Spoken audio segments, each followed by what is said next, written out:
Hello, guten tag, and welcome to a very special Christmas edition of Serial Viewing. Not the show where we view wheat-based breakfast meals, but where the cereal waits patiently as our lives are sucked away by the intrepid wonderment that is children's television. Rolling onto the fantastical couch this morning is the ever-charming level 46 bard, Henry. Hello! Along with the level something-something barbarian, Jennifer, who promises not to rage and murder us all on today's show. Broadsword.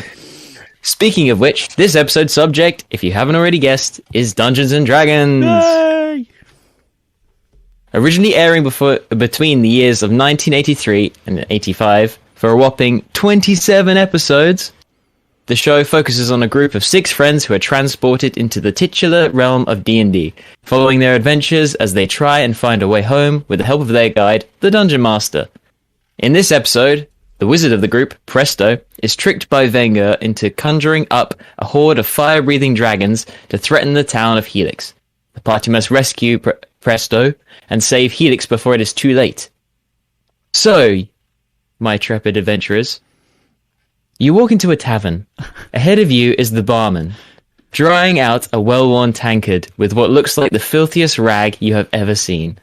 As you approach the counter and take a seat on one of the nearby stools, the grim bartender looks up at you with a glimmer of intrigue and asks, "Have you ever played Dungeons & Dragons before?" I rolled a natural 20 for charisma, and now I'm married to the bartender. So have you guys seen the show before? Have you played Dungeons & Dragons? What's going on? What is this? Who am I? I'm Jeremy. What is Dungeons & Dragons? I don't think I've ever heard of it before. Yes, I have heard of the show. I remember watching it. In fact, I would probably cite this as one of my influences into my gaming life. Really? Yeah. That deep? Yeah. It was the right thing, one of the right things at the right time. Yes. It's quite influential probably for many people. Jennifer, have you played Dungeons & Dragons before? I might have dabbled just a little bit. Just a little bit. What's your experiences with this show? With this show, I remember watching it. I remember loving it. And yes, and it brought back some painful memories because they never get home. So yes, it's they sad. never get home. Well, they might do, but we'll come to that in a minute. Well, okay, not in this TV. Well, in this, in fact, actually, I think in one episode they kind of end up back in the fair, but something happens and they have to come back. Otherwise, Venga, I think it's Venga follows them or something. Vaguely, God, I remember. Maybe somewhere. Henry, do you know? Nope, no idea. We do need to clear something. Is his name Venga or Venger? Well, I say Venga, but it's like it's vengeance. Yeah, I heard Venga. So, but Yeah. I think it's funny because like Wenger. So, did anything look familiar to you two in this show? Through D&D or through other cultural references? Acrobat isn't a class. It isn't in our edition. It isn't. It wasn't in first edition either. It wasn't either there, yeah, no. No, you're right. He could have homebrewed it, you know? Tiamat is not as scary as she's supposed to be. Yeah, that's true. Because she's supposed Yeah, to but Also, just a big dragon in this with many heads. be bigger. But she's a random spawn at level 1, so Yeah. she's not going to be as scary as she is at level 20. Tiamat should not be. So I mean, Tiamat's an end game boss. She's an end campaign boss. Yeah. That was one of my questions. You guys have kind of beaten me to the punch, but bonus points if you could tell me who Tiamat is in D&D. I've no idea. I don't remember. Yeah, no, that's too deep for us. Yeah, I'm sure I once knew, but Okay, she's queen of the dragons. She's queen of the chromatic dragons, the bad guy dragons. Makes and sense. she's actually a god. well, this is it. So why is she just harassing a bunch of level 2 characters? Yeah, 100%. And why does she look a bit like a cat and act like a cat? And have a fat Make ass. some weird noise. Yeah. Yeah, very strange. Tiamat's yeah. chonker in this. At least they put Tiamat in, though, being almost the mascot of D&D. I think they had to. It was kind of Yeah. it had to happen. Yeah. Although why she wasn't the main bad guy, I'm not quite sure. But maybe they were trying to encourage people to create their own bad guys who are, young and picking it up after watching the show. Yeah, I mean, I think you're thinking into it too much. I don't think. Probably. I think it was a. I don't know. There's part of me thinks that it was somebody played Dungeons and Dragons and wanted it to be out there, so they thought, well, let's make a cartoon of it. Okay. But also in the 80s, Dungeons and Dragons was really popular. So with the nerds, yeah. The late 80s, 90s, it was like, let's take something popular and thrash it out. But then there's also the cynical in me is that the sales were a bit low, so they thought, let's make a cartoon so we can boost the sales for Dungeons and Dragons. You're probably a bit correct in that, because as the second edition came out, because you had Advanced Dungeons and Dragons, which is for the first edition, and second edition came out and it wasn't as popular as Advanced, so maybe they're trying to boost the sales with it there. You're looking at this all wrong. Mm-hmm. Tiamat was added by the Dungeon Master, as balance. So you've got this party with a bunch of level 1s with fairly crappy magical items, which is you expect at level 1, and then you've got the big bad Venger, who is obviously more powerful than them. So Tiamat's there as balance. Yes. So if the party, she's a wild card. Yeah, if the party starts to struggle, Tiamat shows up and kicks Venger's ass, and everyone saves the day. There we go. It makes plenty of sense. Yep. A lot of the ones I'm reading at the moment, they have that in there. They have some random wild card. So. Yes. So Jeremy, as somebody coming at this after the fact, because you obviously didn't watch it when it first came out. Yeah. And you've played Dungeons and Dragons, and now you're watching a cartoon about it. What do you think of it? Yeah, I'm in a really weird, unique position coming at this as someone who only, in the grand scheme of Dungeons and Dragons, recently started playing it, and only know it through the most current version that it is. It looks a bit almost gimmicky compared to how I imagine how I'd play Dungeons and Dragons. It's very much an interesting take. So a lot of the stuff, I don't know the older editions, that's what was going to be one of my questions to you guys. Did you know, growing up in school, anybody who played Dungeons and Dragons? Oh, yeah. And were they nerds, and did you bully them? I did. Yes. Not really nerds, because even back then it was everybody else and then those that were popular. And then no. When I was in school, I didn't know anyone who played Dungeons and Dragons. Mm-hmm. We cut our teeth on the original Fighting Fantasy. Not the books. Well, actually, that's a lie. We started with the books. We got a little group together and we went through the books together. And then there is an actual role-playing game, a Fighting Fantasy role-playing game. If you don't know what Fighting Fantasy is, go Google it. It's Ian Livingstone and Steve Jackson, a bunch of choose-your-own-adventure books. But they actually created an actual role-playing game out of it. So we were playing that, and then we went from that to Dungeons and Dragons after I'd left school. But we very briefly touched Dungeons and Dragons before moving on to other games. But saying that, this episode plays exactly like an Advanced Dungeons and Dragons scenario. Yes. In that it's quite, there's some fairly chaotic things going on. The group are arguing. Yeah. They don't really know what they need to do. The Dungeon Master keeps showing up and pointing them in the right direction, giving them really heavy clues, which they get wrong. Yep. Then original Dungeons and Dragons was nearly always in a dungeon, whereas Advanced you started spreading out into the world a bit more, like this. So yeah, but one of my notes says this story is not that great, but this is exactly what I would expect from an Advanced Dungeons and Dragons or a first edition Dungeons and Dragons scenario, where you're running through.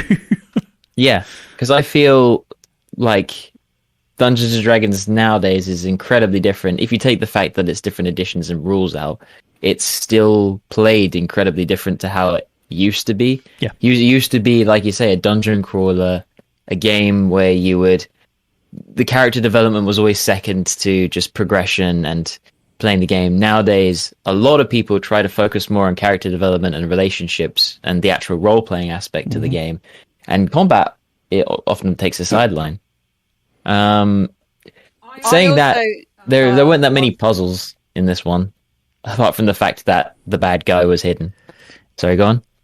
No, I was going to say that I think that, and I'm probably going to get shot down for this, that perhaps in the 80s it was just a game, but it was a highbrow game. It was, it wasn't a game that it's not like Monopoly. Everybody played that at Christmas, but it was just a game. Whereas I have the last 10, 15, 20 years is that Dungeons and Dragons has become a bit elite. You have to know what you're doing. You have to know what you're talking about. What's the word? I just thought of the word that. Cliquey? Yeah, I think so. Maybe. Yeah. It's like in the 80s you were perhaps ostracised for playing it, whereas now you ostracize people because they're not in your gang who are not playing Dungeons and Dragons. Yeah, that's very much. It's very much become what the cool kids. It's slowly becoming what the cool kids play versus what the losers played. And yeah, I don't think it's like at that level where everybody, especially people who grew up hating on it, is getting interested in it. But it's definitely becoming a lot more normalized. I think that's partly to do how the game's evolved. We should briefly mention a role-playing game if you haven't got any idea what this is. You really don't have any idea. Yeah. If you've lived in a box. D&D is the quintessential role-playing game, the one that started it all. But it's where you create a character and you embody that character and you play through any kind of world. Doesn't have to be fantasy-based or Lord of the Rings-esque. And you could progress through it as if it was a game, any other game, just like a video game. But you play that character. It's fun. Give it a go. Go to your local games shop and join a night. Yeah, other role-playing games are available. Yeah. So let's move on to the theme song, if there was one. Yeah. So there is a bit of. So there isn't really a theme that because you've got the jingly jangly music when they're telling the story at the beginning. Yeah. But there is a theme all the way through in the background, especially when the dramatic music comes on. Sorry, not when the dramatic music comes on. When it gets to the drama. So like when they're in the battle. Yeah, there's a general score that kind of comes through as if the Dungeon Master has clicked on a fantasy playlist on YouTube and just let it play for 3 hours. Yeah, but it's that background when they're in the battle scene that I really love. Really? I'd forgotten about it until I was listening on here, and I was like, oh yeah, I really love. It's just this little bit when they're in the battle scenes and it's in the background.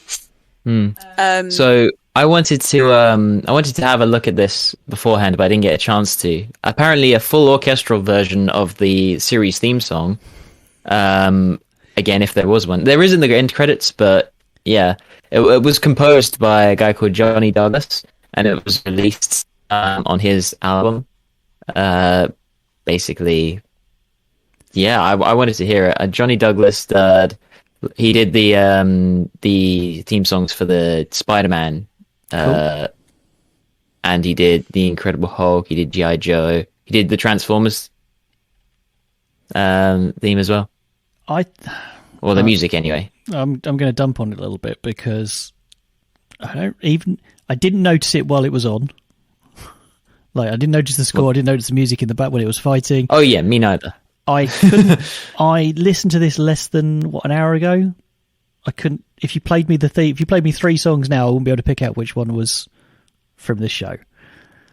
Yeah, it was just there. There was nothing memorable about it. But saying that, when the end credits played, I did have a flashback to my youth because when that music played, this was the end programming for the kids' TV in an afternoon after school. This was the last thing on in the evening. So once that music played, it was dinner time. And that, I remember that music playing. Whoa. It was dinner now. Almost borderline PTSD. Yeah. Yeah. Well, I mean, likewise, I didn't notice it too much. If I really paid attention, but I think that's good. You know, it's a very kids cartoon. They're not gonna care too much. It just kind of emphasizes the situation. It was very Conan-esque. It was just 1980s, mid 1980s kids show theme score. Yeah. So this was actually created as a co-production between TSR and Marvel Studios, Marvel Production Really? Studios. Yeah, 'Cause which I had no idea. TSR were the original creators of Dungeons and Dragons. Well, Gary Gygax was, but TSR was the company I believe that they set up. I think so. That sounds familiar. Until Wizards of the Coast bought it. Bought everything in the 90s, I think. Yeah, 2000s. And the Japanese company Toei, I think we've spoken about them we before. have had Toei before, yes, extensively. They did the animation. Lots of similarities, you know, lots of the same people working on the same shows back in that time. I rose-tinted glasses and all that, but I remember the animation being way better than it really is. Yeah. I just look at the Dungeon Master's. Yeah. The Dungeon Master's head in the opening theme is just like something happened to him as a child growing up. He's got his head trapped in a elevator door. Yeah. Yeah. I, to be honest, I remember the opening credits telling more of the story, how they got there. I don't know if it changes later on. I remember the animation being way better, and I remember the stories being better. Yeah. How can the credits tell you more story? That is the story of how they get there. I they don't go know. into the fairground, it disappears, they get stuck, they meet the Dungeon Master, they meet the dragon, he gives them their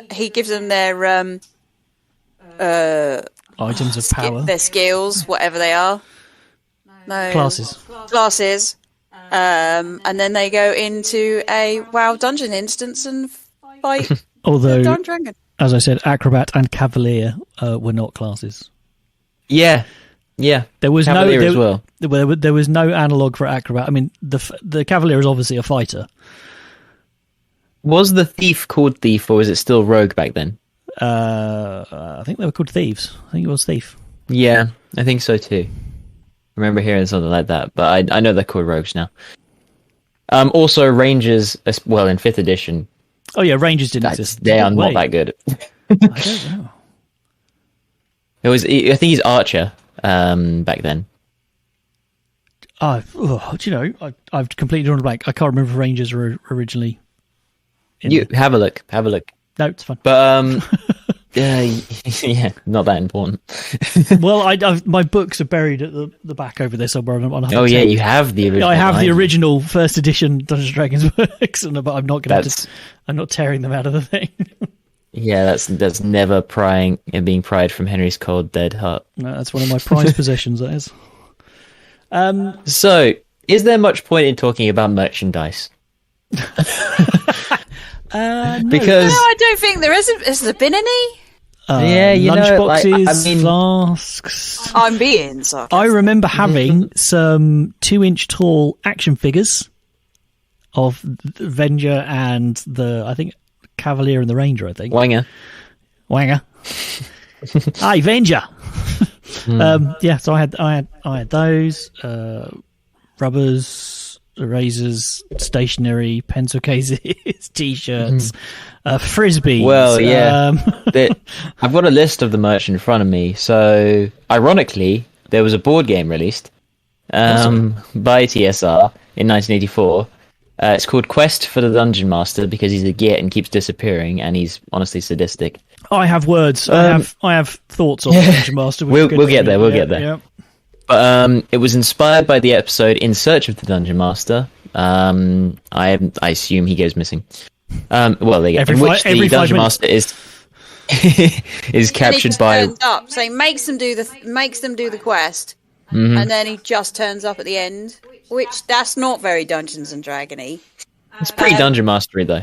There's, I mean, I did put in my notes that there was definitely a lot of natural 20s being rolled, and there was definitely some dungeon mastery fudgery going on. yeah, Fudging he rolls. definitely messed with the rules a bit. It's anyway. So it takes place that the dungeon master is captured by Warduke and frozen in magic crystal. And the kids have to rescue him before the bad guy Chris Traeger gets there. And Brazilian company, the Brazilian company Grow released a Portuguese language version of the game. So in 1993, so it still had some the show had cultural impact in the 90s. It's one of those shows that people of our generation, again, people of mine and Jen's generation, if you mentioned the TV show to them, even people who've never, that's their only ever exposure to Dungeons & Dragons, will remember it. Yeah. Yeah, I mean, you guys always say, I didn't realize that the theme song, just going back to that because I forgot to make this point, the theme song is just the introduction. You don't get an introduction in the first episode at all. Which is weird. And I'm like, you don't need it. But really? I did have to question whether I was watching the first episode or not. Yeah. Because they kind of, you go from, they're dumped in this world, and then they're wandering around, and then they know too much. And I must put something in my notes. What did I put in here? Did the characters play D&D before they played and got into sucking here? Because they know too much about like the dungeon, the whole D&D. Like that's a good point. Yeah, they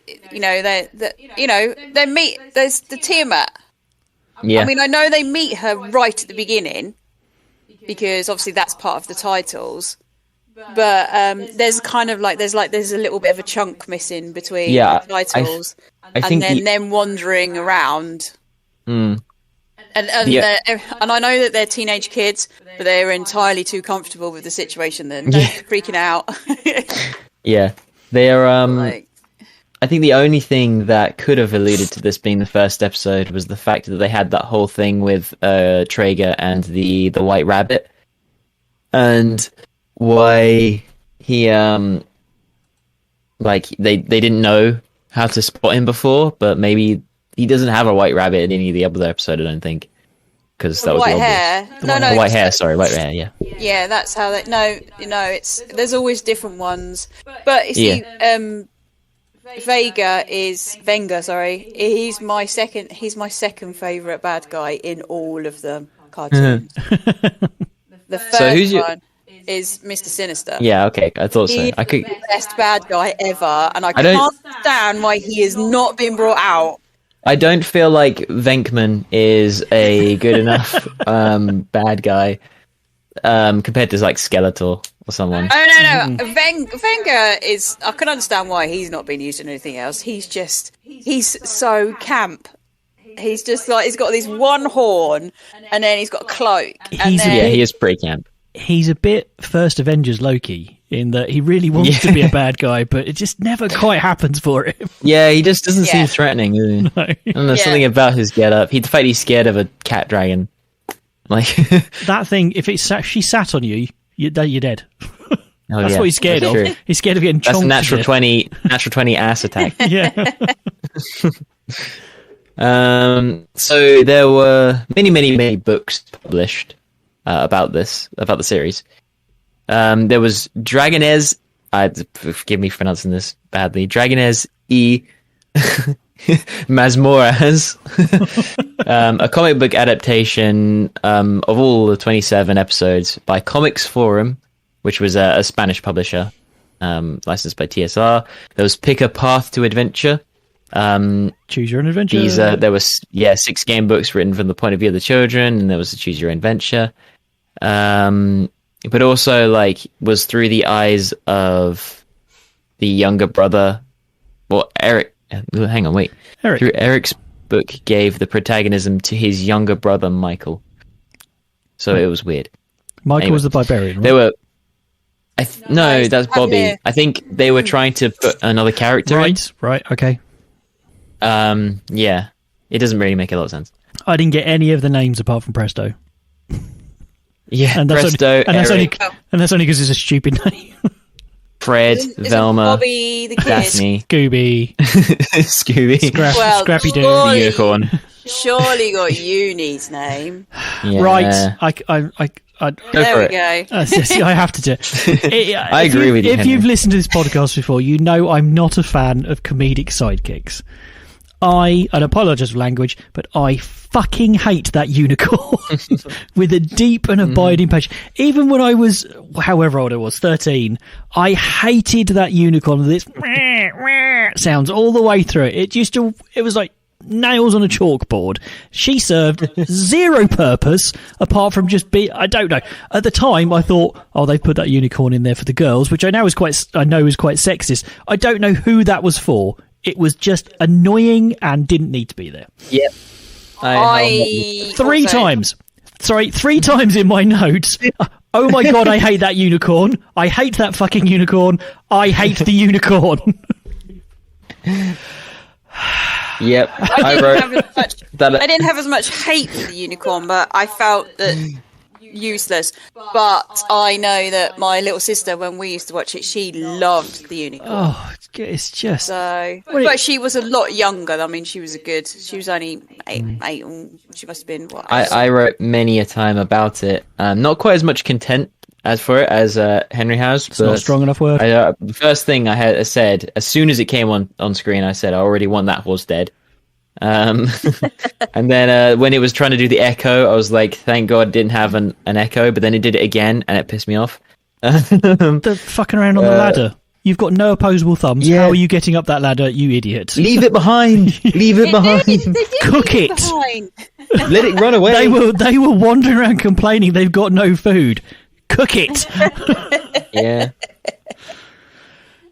Oh, honestly, I really despise. In fact, I will go far as to say that Uni is my most despised character from any children's TV show ever. Wow. Even more than Schnarf. Even more than Schnarf. I would become best buds with Schnarf and spend 5 seconds with that fucking unicorn. What about Wessel Gummidge? No, best buds.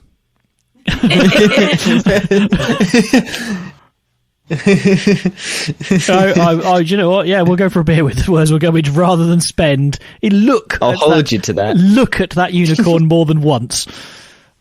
When we next go to a convention and someone's dressed as bloody Wurzel Gummidge, you have to take a picture with her. Oh no, only if there's a uni around. But then I will dress up as the uni. But you'll know where I am because I'll be the one kicking the shit out of it. Dampen it to death. Jesus. Anyway, there were also two UK annuals of 1985 and 1987. I may have. The first featured 7 original adventures, while the second only included 3. But it did include Comic Forum's adaptation of The Eye of the Beholder, which is a great song if you've never heard it. There was also Marvel Summer Special 1987, which had an adaptation of the episode Prison Without Walls. There was Don John's Et Dragons, which was in French. I'm not even going to try anymore. Which is another 6-book collection, similar to the first one. And then there was The Forgotten Realms, The Grand Tour, with Jeremy Clarkson, James May, and Richard Hammond. It was a one-shot comic book published by TSO in 1996. Features the now adult protagonist, still sadly living in the Dungeons & Dragons world. Oh. This time in the Forgotten Realms, which is the original Dungeons & Dragons world. Yep. And apparently Presto was seeking the apprenticeship with Elminster the Sage, which probably means something to anybody who's a real fan of Dungeons & Dragons. I know the name. Yeah, I don't know the Forgotten Worlds very well. I only know it through offhand information that I'm trying to change. This will be a throwback. Anyone out there in the world, do you remember Dragon magazine? It was published in the UK and it was primarily a D&D focused magazine, but it had all kinds of other weird wacky rules in there. And in there, I remember this series, I may still have a copy, where a reporter, finger waggle reporter, finds a device and hides in the every once a week hides in the study of a wizard, And while he's there, another wizard shows up, Elminster, I believe it was, and then they have a talk about, and then it's basically a article about the world of Dungeons & Dragons and how different works. So it's a conversation between two wizards. I'm fairly certain that one of those wizards was Elminster. Ah, okay. Dungeon Magazine. Anyone else remember it? Dragon Magazine. It was Dragon Magazine. This is a man who can't remember shit, but can remember a magazine from the 80s. I may have read it recently. A story in the 80s, and the people of the name of the people in the story. I may have read it recently. I may not. I may be in a bit of a savant when it comes to things like that. I may have just made it up. Oh, I could have just made it up. That is entirely possible. Well, I remember the comic, at least the book that you've showed me, the magazines. Yes, I've had those magazines for 25 years, if not more. 26 That's a years. long time. Yes. Yeah. Longer than me. I've got other magazines that are older. Just ask Jennifer. She hates them. So, get this. So, I just found this out. In 2021, Wizards of the Coast announced a secret layer set for the Magic the Gathering based on the animated series. That's cool. I like that. There's also, though, announced that a Magic the Gathering animated series will be broadcast on Twitch, directed by the Russo brothers. Why? And Netflix, Twitch? Sorry, it's streamed. Sorry, no, I got this wrong. It's going to be on Netflix. Right. They are streaming this secret layer set on Twitch. The Russo brothers have teamed up with Netflix and Magic the Gathering are creating this animated show, and it's going to come out next year. And I'm like, what the hell? It's a good time to be a nerd. I don't know how I feel about that. They're doing a new movie of Dungeons and Dragons. Like, I did. I mean, they're doing a movie. We don't acknowledge that first one as being a Dungeons and Dragons movie. That was sorry. I completely forget that exists every time, and I had it on video, and I watched it so much as a kid. But it was awful. Not only is it a bad Dungeons and Dragons movie, it's just a bad movie.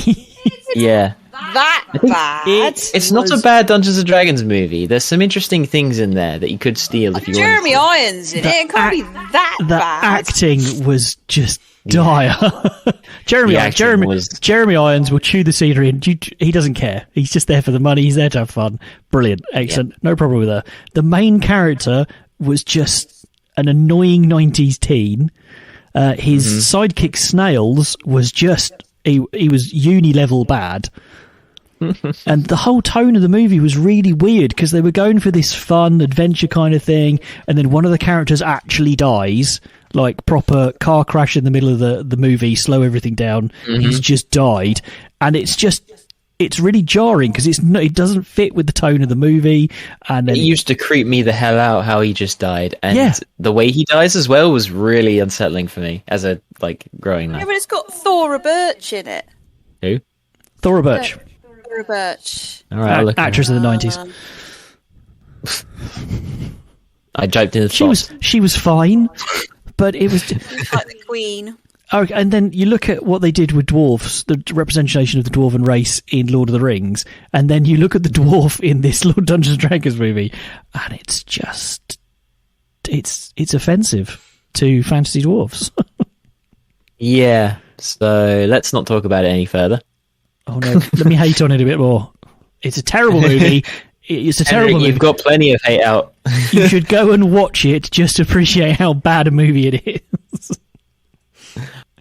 So, last of the merch. Can I get to the last of the merch? Yes, sorry.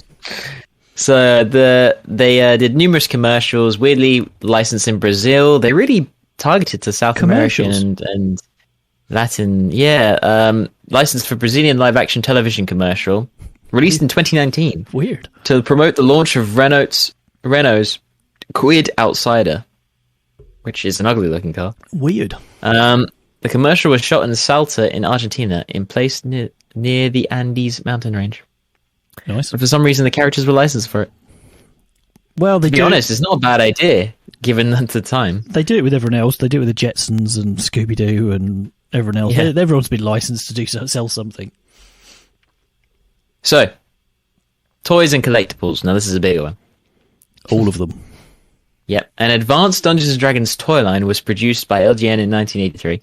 It included original characters such as Warduke, Strongheart the Paladin, and the evil wizard, Kellic, who would later appear in campaigns for the basic editions of the role-playing game. None of the main characters of the TV series were included in the toy line, but a connection does exist as Warduke, Strongheart, and Kellic each appeared in one episode of the series. Only in Spain and Portugal were PVC figures of the main characters produced. And a Brazilian company named Iron Studios will release in 2019, so this is previous, an entire set of polystone collectible statues for the most of the Dungeons & Dragons cartoon characters. And they'll form a full diorama, which is kind of cool. I wonder. So, and in June to August, I don't know when this happened, but PCS Collectibles Company released 2 versions of Wagner in 1:4 scale, both fully sculpted polystone statues, hand painted. It's a real big thing that's kind of coming up, this sandstone sort of polystone models and like collectibles, just because they're really durable. And there was a specific version that was created that was only limited to 400 pieces. And another version which included Wangers, Loyal Henchman, the Shadow Demon, as well as the alternate swap-out arm with a magical energy effect, which will be limited to 250 pieces. Ooh. Or was limited, I guess, because this is in the past. But yeah, lots of crap. Basically, they milked it, as you did with every cartoon in the 80s. Yes. Yeah. Yeah. Well, they were primarily vehicles to sell other crap. Yeah. I mean, Dungeons & Dragons still is. Well, yeah. Yeah. So, we've spoken about how much we hated some of the aspects of it. Let's just briefly speak about some of the things we liked about it. Maybe, if there was anything. I told you, Apart from the bad apart from guy I really Wagner. love. Yeah. I was a little obsessed with Tiamat when I was younger. Tiamat was just... The idea of Tiamat was the coolest thing ever. Well, yeah. I mean, I was never a fan of Tiamat, but that may be just because I knew about it way before I got into Dungeons & Dragons, and I knew that it was the flagship. It just seemed like the logical thing to do. Same as I hate unicorns in a Dungeons & Dragons game, just because it seems way too obvious to put in. But yeah, that's my personal. Yeah. I liked the... What did I like? I like the fact, it's one of the reasons why I like Dungeons & Dragons, in fact all of those types of games, is that the roles can be any gender, literally. Anybody can be anybody, you know, you can, like the little kid is the barbarian. Yeah. You know, you had the whiny, scaredy cat, spoiled brat, he's the Cavalier. You know, and you've got the, you know, like captain of the sports team, the jock. He's actually a ranger. He's not the barbarian you would expect him to be. You know, and also the fact you've got a black girl in there. So she's not only she's coloured, but she's a girl as well. You know, 2 of the main characters are female. Okay, yeah, predominantly they are white males, but you still got them in there. There's, you know... Yes, and they decided to sexualize her instead of the white female. Yes, yeah. Well, yeah, but I mean, if you look at... is it Bobby, the Barbarian? He's only wearing... He's he's a kid. He's wearing a traditional barbarian dress of a furry underpants and some leather. Yeah.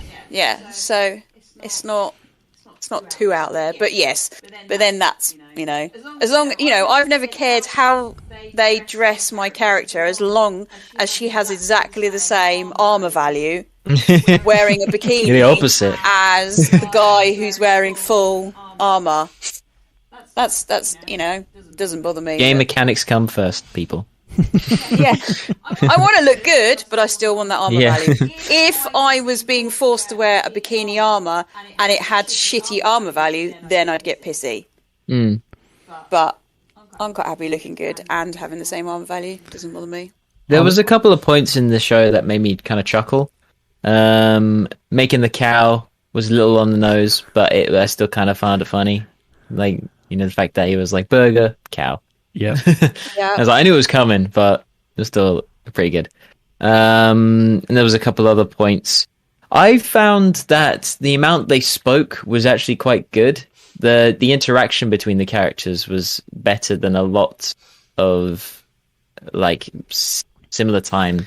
I agree with you on that one. That was one of the points I was going to make, is that everyone gets to say something. Yeah. And everything that they get to say is valid. It's relevant. It's not just talking for the sake of it. Some good interaction. Yeah, Eric was a bit of a idiot, but that was his character. But he was meant to be. Yeah, he's meant to be annoying. Yeah, he's the rich, irritating kid. And making on that note, I think it was a nice choice that they made him the fighter.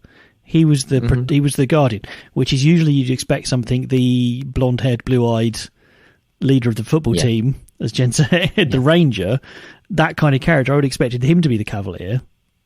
Maybe having a cowardly ranger wouldn't fit in with the story, but I think it was a good choice. I think it was a nice choice. I liked the fact that the ranger was also forgettable, just like in every D&D game.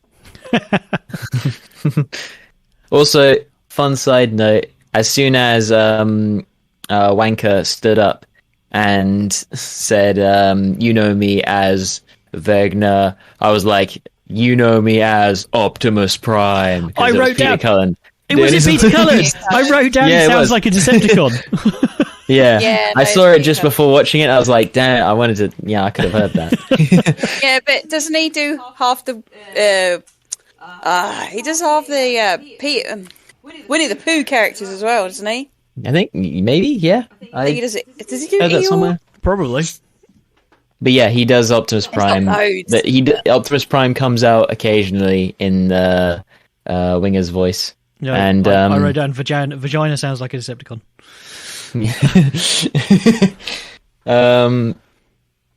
Yeah, and he also sounds like Ironhide a bit sometimes, and like, yeah, it was cool. So there was some controversy surrounding this show.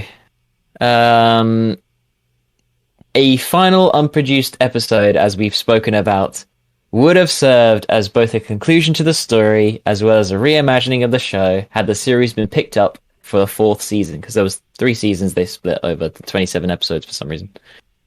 However, the show was cancelled before the episode was made. The script has since been published online and was performed as an audio drama as a special feature on the BCI Eclipse DVD edition of the series. Not only that, a fan-made animated version of the finale appeared online in 2020, and I want to go watch it. I'd be interested to watch that. I'm curious. Yeah, should watch that after it. How much did it bug you as kids watching the finale? I don't remember the finale. I was surprised when you said how many episodes there were. I thought there was double that. I don't remember. I don't remember. I remember it just burbling on for years. I remember no conclusion to it. Maybe that's exactly why. It was always, it never finished for me. Yeah.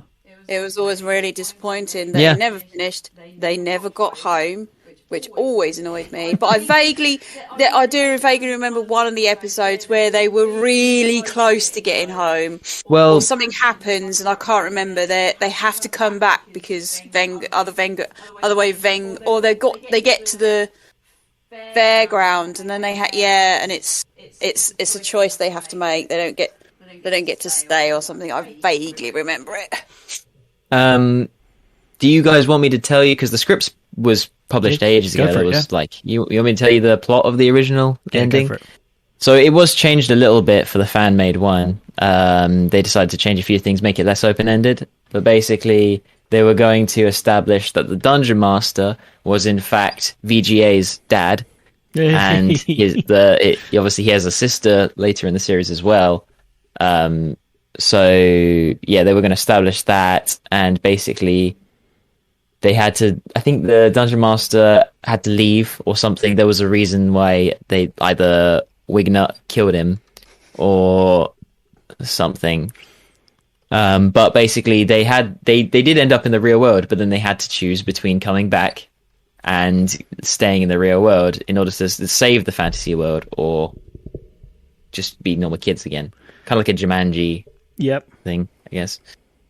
But yeah, so I'm curious as the fan made one. Apparently, they stayed pretty much mostly to the original script. It's just.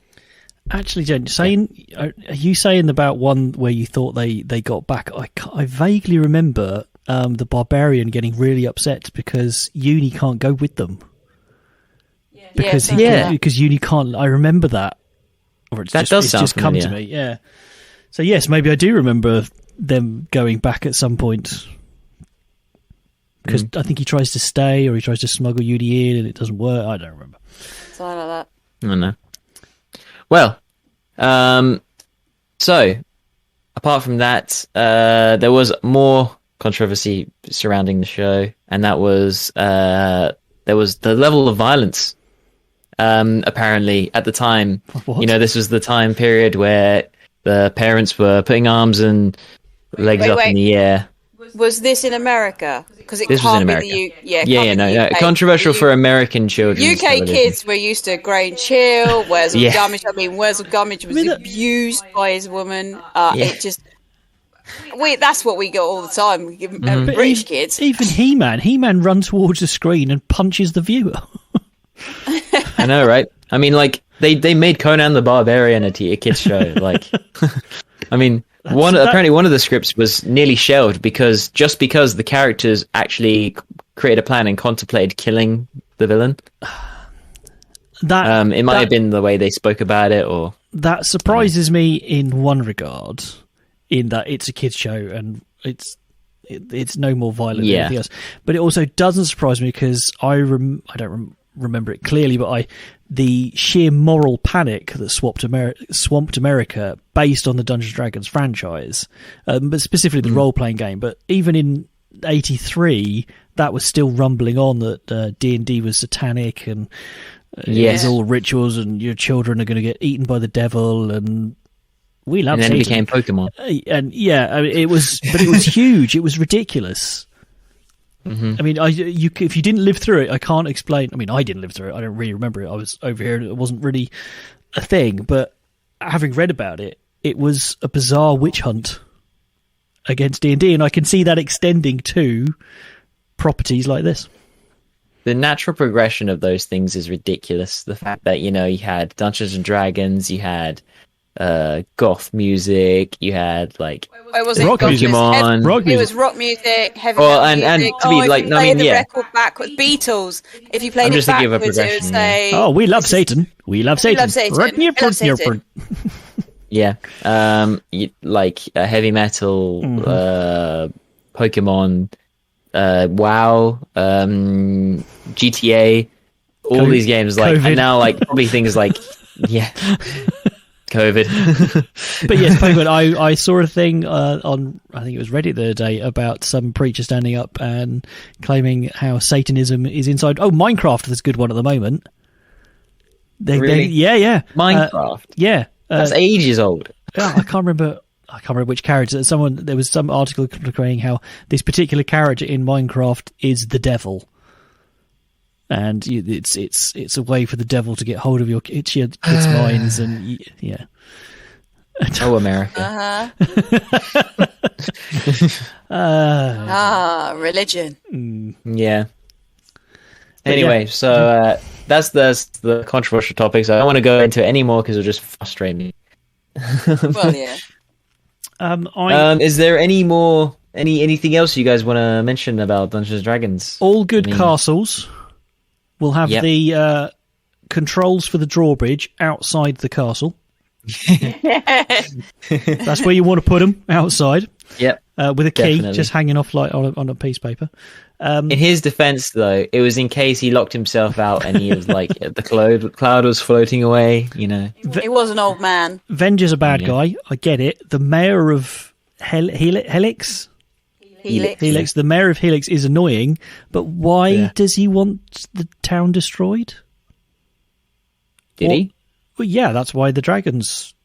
That's why he wanted the dragons to destroy the town. But why? The mayor? No, Vagina. Oh, I mean, beyond the fact that the mayor was annoying, and the mystic, the fortune teller, was obviously voiced by a man talking like this. I mean, because it was his alignment is he's so evil. I'm going to burn the town down. Yeah, but why? Yeah. Just enslave them. He's take over. He's just going to kill everything. Yeah, that bugged me. And wanton destruction. And the big one, the dungeon master is a sadistic manipulator. Yes, who could send them home whenever he wants. Mm-hmm. He knows exactly what they need to do to get home, which is why he's always dropping hints. How he always seems to know, if you go talk to this person, they might tell you how to get home. He knows. They are there for his sick amusement. He is not on their side. Even back in the day when I was a young child, he is not on their side. He is not their friend. They are there because of him. They remain there because of that short little weirdo. I have a theory that he is actually playing a solo campaign of D&D, and he just delights in murdering all of in playing it all. Yeah, this is why you don't do it. Don't play a solo campaign of D&D. Get friends. The dungeon master. He's obviously omnipotent. He can disappear when he wants. He can summon up things when he wants. He knows everything. He could send them home. He's just a sick, twisted little bastard. Bending the rules. Yeah. I wrote down somewhere. So you're the sadistic fuck who keeps the kids trapped in a savage hell. Yeah. Oh, wait, that's what I do. Yeah, we don't talk about your basement. Even in my games. But yeah. Oh, and Unisocks. Oh yeah, Unisocks. Any closing thoughts, Jennifer? No. You're in love with Vigia. Verger. Can't say it anymore. Avenger. So I love them. It's Christmas. Woo! Merry Christmas. Buy our merch. We have lots of it. It's not too late. You can purchase it. You can a late Christmas gift or a Christmas gift. It's wonderful. Buy it for us. The cereal elves are hard at work making it for Christmas, and they made me this hat. It's the same colours. If you don't buy it, we'll beat them. Yeah, with a stick. No, we won't beat them. We'll transport them to a fantastical realm where they have to hunt for their lives every single day for the rest of the next 40 years. If you have enjoyed the show, if you enjoy the content we make, you can support the show. You can buy the merchandise. Or if you don't want to do that, you can just go onto our website, click on the buy us a coffee link and buy us a drink. Yeah. Just do it. Just a little token of appreciation would be much appreciated. Anyway. Unisocks. If we get 100 views, 100 likes, 100 likes on this video, we'll stream a serial viewing D&D one shot. Is it Hunt the Unicorn? Yes, and it will include Uni and the Dungeon Master. As long as I'll make sure of it. Broadsword. Yes. I'm going to come out of that with a +2 cloak of defense that's made out of unicorn skin. You can get the bong of destiny, which is made out of the horn. Can I have a new wand made out of his horn? Yeah. Yes, that works. A vibrating wand. Anyway. Whoa. Anyway, so anything else we should mention? We're gonna should we rate the episodes? Oh yeah, I forgot that was a thing that happens. Go on, Henry. What did you rate Dungeons and Dragons as? I struggled with this a little bit, so we do this out of 10 because I have really fond memories of it, and I really, really enjoy it. But it isn't actually what I remember. Looking at it now, it's not what I remember it being. It's the story's a lot looser, the action's not as exciting, it's not as well animated as I said, but it was it came along at a time in my life where I was ripe to be influenced. And as I said before, the fighting fantasy books, Dungeons & Dragons, the cartoon, this is my first, maybe not my first exposure to Dungeons & Dragons, but my first that really drew me in. This is one of my foundational experiences, one of my influences on my life. So out of 10, I'm going to give it for the show, I'm going to give it a 3. For my remembrance of it and the impact on my life, I'm going to push it up to a 7. So that's a 7. That's your final, or are you going to do a range? No, it's getting a 7. Okay, that's fair. That's probably exactly what I would have expected, and I could have guessed 100% and would have been correct. That would be exactly your answer. Would be the fact that it was rose tinted goggles. Yeah. Jennifer. 6. 6? Yep. Wow. I liked it. I still like it. Still enjoyable. It's not perfect, but there are way worse out there. So it can have 6. Yes. Would you watch it again? Yeah. I need to go and find that episode that I remember. Yeah. I'm just thinking I'm going to have to watch all the blooming episodes now so I can work out which one it was that they have to come back and then make a decision. We'll have to find out. Question for Jeremy: as a Dungeons & Dragons DM, which you are, yes, could you possibly foresee a scenario in which you could take some inspiration from this show? Yeah, definitely. Like, there are some elements in books and modules, so pre-written adventures for the version that we play, that I have seen things that are similar in this episode already, like the floating castles. The villain is weak.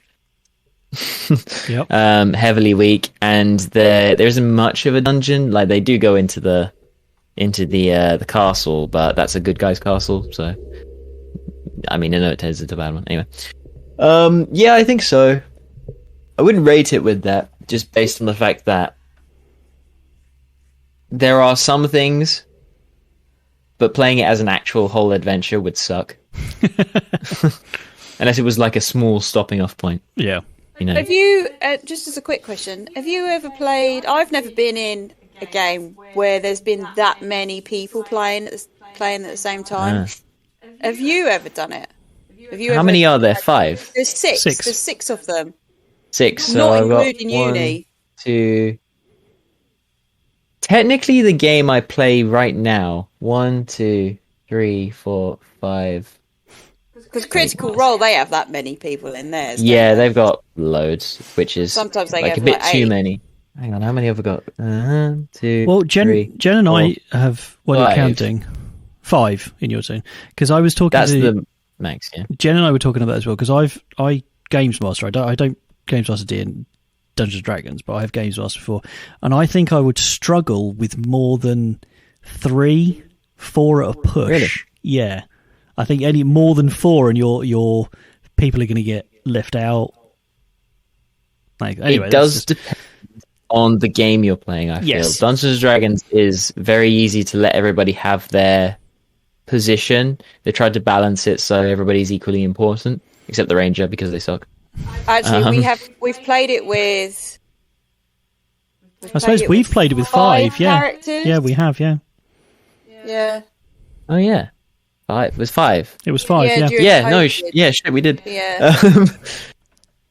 Yeah. In fact, did somebody have 2 characters? Didn't you have 2? Did me or I you didn't. have 2 I think you did characters? too, I think we're mixing the ones. There was one where you did have an extra character, but then there was also the one where we played with more people.